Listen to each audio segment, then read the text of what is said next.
I'd like to, first of all, thank Nalini and the team for inviting both the speaker and myself. You know, we've both been out of the Hello Hall of Fame, you know, so please forgive us if we will be talking about what happened before rather than current. Current will take on as challenges later. Okay. Well, I'm very happy to be here because this gave me a chance to meet up with my old boss, and of course OB from Leline, and sometimes my gendarme. We haven't met since, I think we hadn't met since the 6th of December 2006, when we got both kicked out. But so it's good to be here. Well, without all your initiative, there would be no reunion for us. We've been assigned 10 minutes each, so because of time limits, both Peter, Mr. Naduba and I have printed some copies of things in case the media wouldn't want them. I've left it with Nalini's girl, so it can be distributed later. Okay. Well, now I'm going back, which is going to date me, but going back and just start off with my insights and experiences since 1970 as a Hansard reporter. I was never Secretary General because I was in my mid-20s then. I was 24 in those years. Culminating to my appointment Secretary General, so I'll just sort of skim through that. And where I'll go a bit wrong, Mr. Nadubu will correct me. It's been quite a while since I've gone through my standing orders, so still, Mr. Nadubu, 14 years to be exact. I'd like to just reminisce a little bit when I joined Parliament, and this was way back in 1969, just a few months before independence. So I was transferred to the legislature from the Boondocks in Missouri, Commissioner's office. My boss then was Ratu Joshua Rabukawanga, so it's been quite a while, even before he went to the United Kingdom as our first High Commissioner. Lavinia Akoi heard that there was someone in the Missouri office who could write as fast as her. So I was brought up to Parliament, and of course, Walter Thomas was there in the background, whispering to Lavinia. I was to make the fourth recruit, and what became known as Walter Thomas's harems. Susie will remember that, because they were all, Walter was the only male in our Parliament hall those days, apart from the members. Suffice it to say that coming from the Boondocks, it was a revelation for me to join up Parliament. In fact, it was the first time I ever saw Parliament. Remember, this was 1969. Little did I realize that I would spend my whole civil service career in Parliament. In 1969, we still had the membership system, remember, before independence.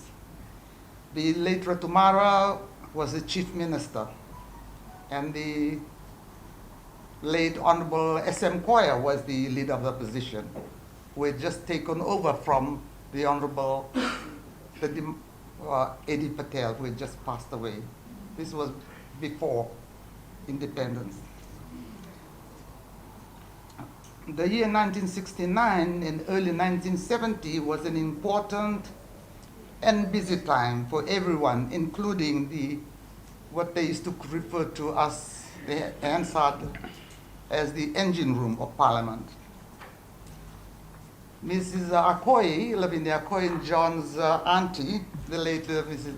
Akoi, was very much involved with the independence organization. She was member of the secretary committee to the independence committee, and its numerous subcommittees. Those subcommittees would be, the usherettes who are going to be escorting VVVIPs in Albert Park. Those committees, those subcommittees, was headed by Lavinia Akoi. And we were the backroom operators, Walter and his harem of 4. Since we typed and proofread everything given to us by Mrs. Akoi, so we all were in the know what was happening most of the time. Mrs. Akoi, like other departments those days, ran a legislature with a very, very small staff. In fact, multitasking was the name of the game. And I think it continued even until this parliament came in. This parliament has got overstaffing, but in fact, there were only 7 of us there. That's including the messenger, the 2 clerks, and 4 of us in the engine. Not counting Lavinia, it was Walter and 3 of us. Pillay, who later became Mrs. Peter Westwood. She got hold of Mr. Peter at the time. Peter was Commissioner Northern Division at the time during Prince Charles, during independence. So we managed, at least got something out of independence. That was Vimla, Vimla, and there was Matelita Ngatelevu, who later became Secretary to the Senate, and another girl, Pillay, Cecilia Pillay. Yes, and of course me. But later that developed the staff, and we became a real multicultural parliament, or at least Hansard.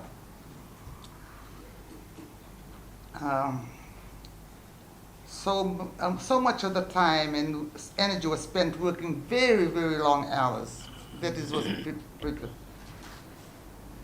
we might add there were no computers those days, so it was really long hours. We prepared the list of people who were going to get independence medals.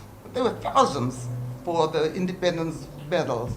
In fact, we tried to sneak our names in. I got 1, 2 for 1970. The water.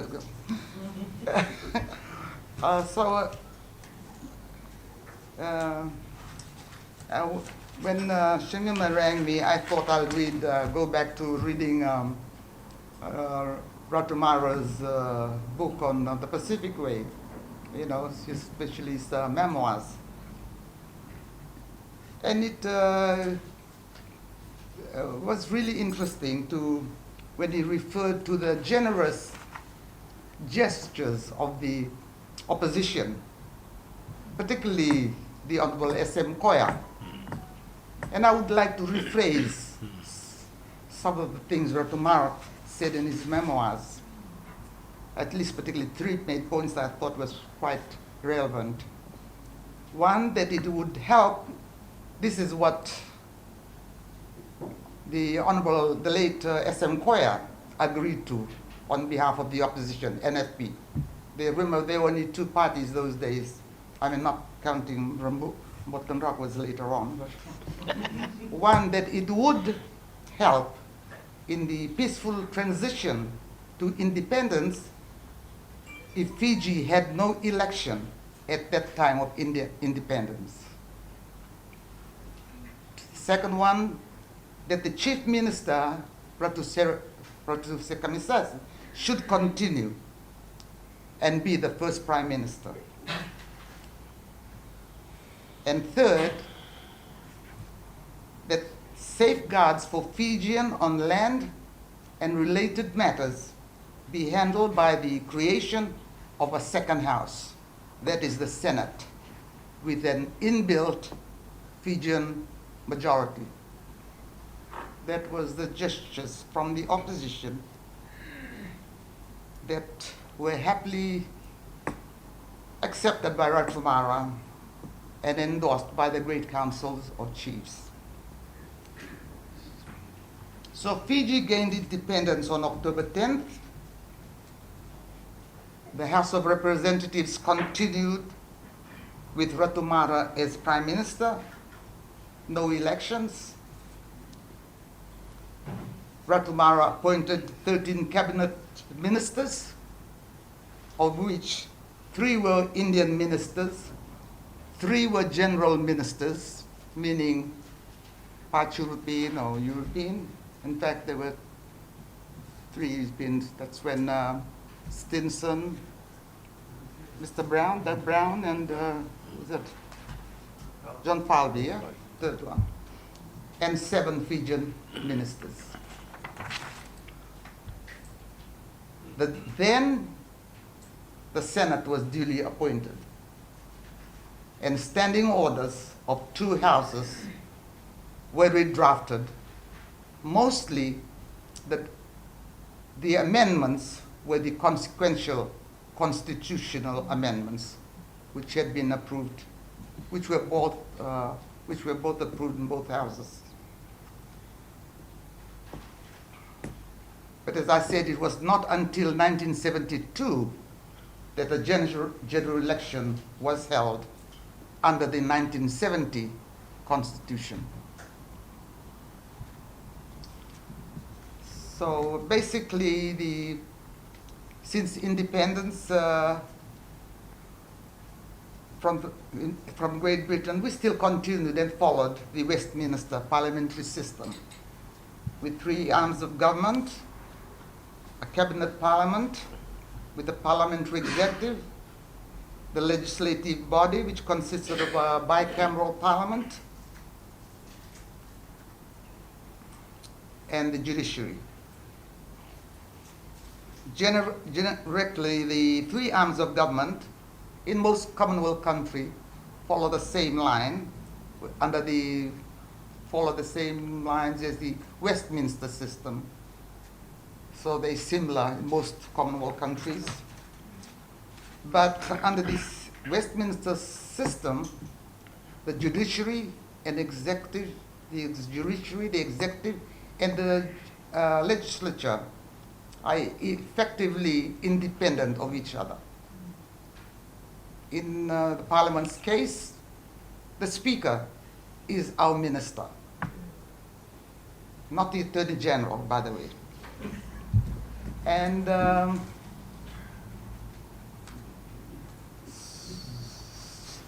the composition of Parliament, since what else is new there?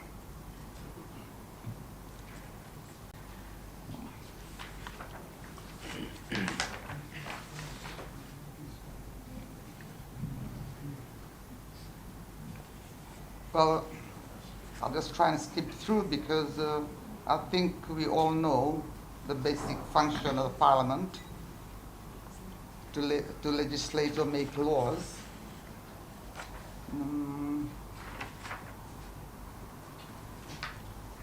And we all know what the standing orders are. It's like our Bible of the Parliament, based on the Westminster Erskine May, which is the Bible of the House of Commons, where we followed our rules. Okay. Let me just. Okay.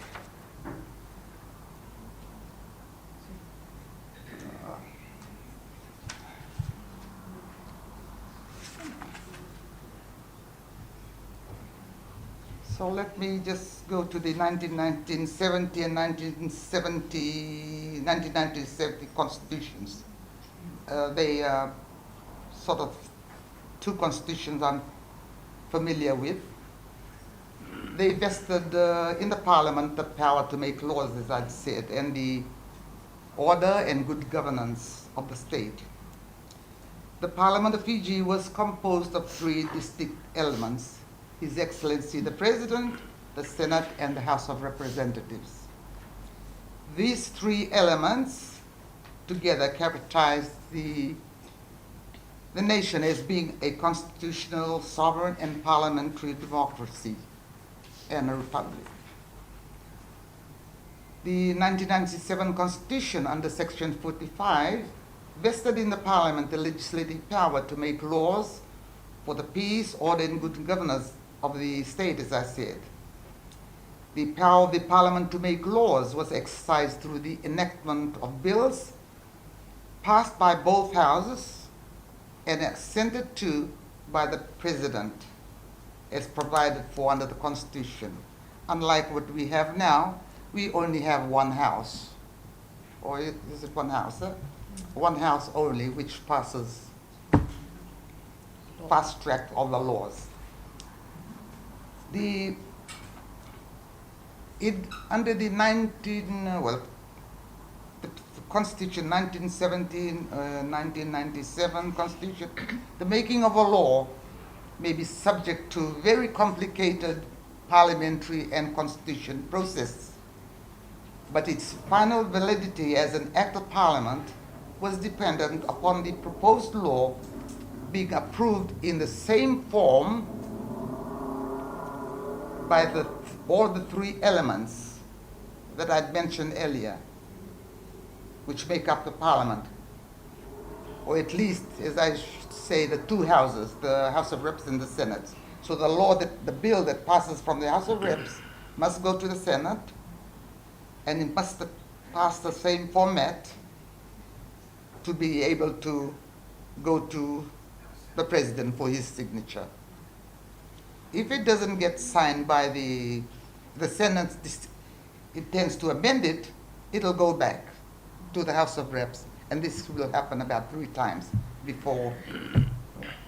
But when it's passed, both passed in the same format, it will go straight to the President to be signed. The President under 1997 doesn't have the authority not to sign any. He has to sign.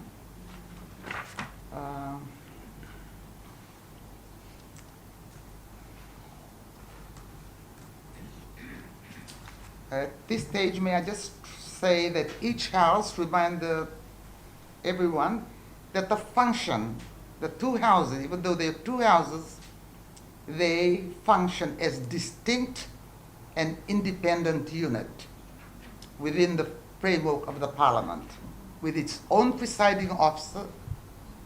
Like in the House of Reps, we had the Speaker, and in the Senate, we had the President. They are two distinct elements. Although, in our case, they unfortunately didn't have the staff, so we are jumping from this house to the other house, the same staff.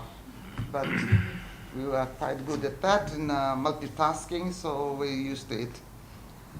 But the two heads will run their own. Any resolution passed, let me just give you an example of the Constitution, the 1997 Constitution. When the resolution to take the motion up for a commission to be appointed, it was introduced in the House of Representatives. When it was passed, then I will take the message to the President of the Senate, and then it will be introduced there in the same format. When it was both passed, then the committee was gets appointed. So it has to be passed by both houses, especially for joint committees like the Constitution or the ALTA on land. It has to individually. We don't have a joint meeting of the House. The only time we have a joint meeting of the House when the President of the country opens the Parliament of Fiji. In view of the time constraints, I've got some charts there to be given around to if those who are interested of the making of the law. And the Senate had a very special role. They had particularly with the entrenched provisions, and especially with anything related to Fijian land and any matters related to land. That was the Senate's main role, entrenched provision. I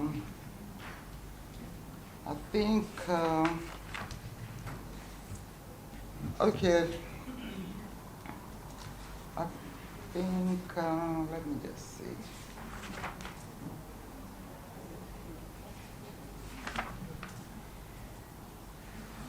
I think that's probably clear for as much as we can go on Parliament. I'll just bring up a few challenges for thoughts which I myself think about a lot of times. One is that how to ensure the separation of powers between the legislature, the executive, and judiciary. I think Jay has already also hinted on that along that lines. We have the legislature is not checked, no longer checked by a second house. The current standing orders have been watered down so much. Like in the old days, the very important part, a very important committee of Parliament was the Public Accounts Committee. And that was the only committee that was chaired by an opposition member. In fact, under J. Ram Reddy's leadership, he always appointed Said Kayub, the father of the Honorable Attorney General, who was a very good chairman of the Public Accounts Committee. So I'm just wondering what he thinks about these conflicts of interests around the country, because he was a real good chairman. So that's worrying about the current standing orders that's been watered down, and the abuse of some of the orders. Particularly, I'll just happen to put the TV on, and they suspending Standing Order 51. I say, oh my goodness, not again. So might as well do away with it. And one thing I really, I had to ring Parliament to check this out, but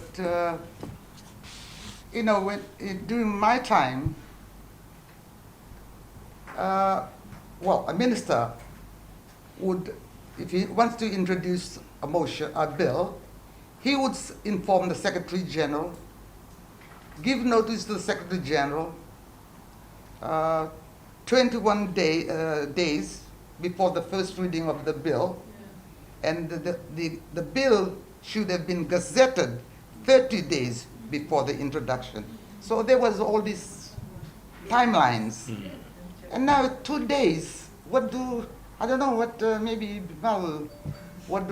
does he read the bill in 2 days? And not even 2 days. Oh, okay. So we had a good time with given members and the bills, and the Secretary General was responsible of getting copies of the bill from the ministers. The ministers have to get the bill to the Secretary General. My job was only to make sure that members get their copies 21 days before the first reading in the House. So before it's debated, so let's not go into committee system, because that'll take another. Yeah, that's that. I think everybody got the gist of parliamentary process. what happened then and now. Thank you.